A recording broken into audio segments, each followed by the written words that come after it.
एक छोटा सा गांव था, दिखने में बिल्कुल साधारण, लेकिन उसकी जमीन के नीचे छुपा था एक अमूल्य खजाना। उस खजाने की हिफाजत कर रहे थे दो जिगरी दोस्त, राय स्टार और ज्ञान भाई। इन दोनों का नाम सुनते ही दुश्मनों के रोंगटे खड़े हो जाते थे। लोग कहते थे, जब तक राय स्टार और ज्ञान भाई जिंदा हैं, उस खजाने की तरफ कोई आंख उठाकर भी नहीं देख सकता। लेकिन इस गांव की किस्मत में भी लिखा था एक तूफान। उसका नाम था मिस्टर टाइटन। टाइटन एक बेरहम डॉन, जिसकी नजर अब गांव के खजाने पर थी। लेकिन उसे पता था, जब तक राय स्टार और ज्ञान भाई उस खजाने की रक्षा कर रहे हैं, वो उसके करीब भी नहीं जा सकता। टाइटन ने एक शैतानी योजना बनाई। मैं इंतजार करूंगा उस पल का जब राय स्टार गांव से बाहर जाएगा। बस वही मौका होगा हमला करने का। कुछ ही समय बाद राय स्टार को गांव से बाहर एक जरूरी काम के लिए जाना पड़ा। जाते वक्त उसने ज्ञान भाई से कहा, भाई मैं थोड़ी देर के लिए जा रहा हूँ, खजाने की देखभाल तेरे हवाले है। ज्ञान भाई ने सिर हिलाया और बोला, जब तक मैं जिंदा हूँ कोई इस खजाने को छू भी नहीं सकता। जैसे ही टाइटन को राय स्टार के बाहर जाने की खबर मिली, उसने अपने पूरे गैंग के साथ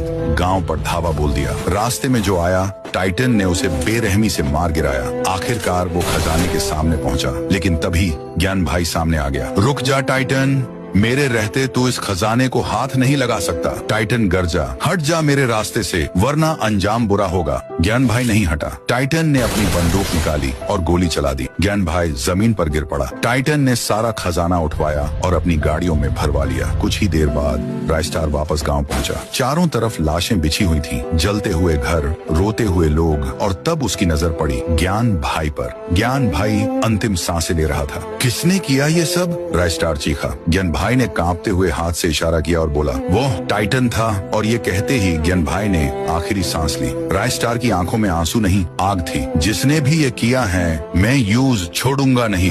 टाइटन अपने अड्डे में बैठा खजाने की चमक में खोया हुआ था। तभी उसके एक आदमी ने खबर दी, बॉस राय स्टार आ रहा है। टाइटन मुस्कुराया और बोला, बस उसी का इंतजार था। राय स्टार आया, अकेला। टाइटन चिल्लाया, तेरे दोस्त को मारकर अच्छा किया, अब तेरा भी वही हाल होगा। राय स्टार दहाड़ा, आज तेरा हिसाब पूरा होगा। टाइटन। दोनों के बीच जबरदस्त लड़ाई छिड़ गई। गोलियों की आवाज, बम के धमाके, धुएं और आग से पूरा इलाका गूंज उठा। जब धुआं छंटा, टाइटन जमीन पर पड़ा था और राय स्टार अपने गांव की राजगद्दी जैसी कुर्सी पर बैठा, एक राजा की तरह।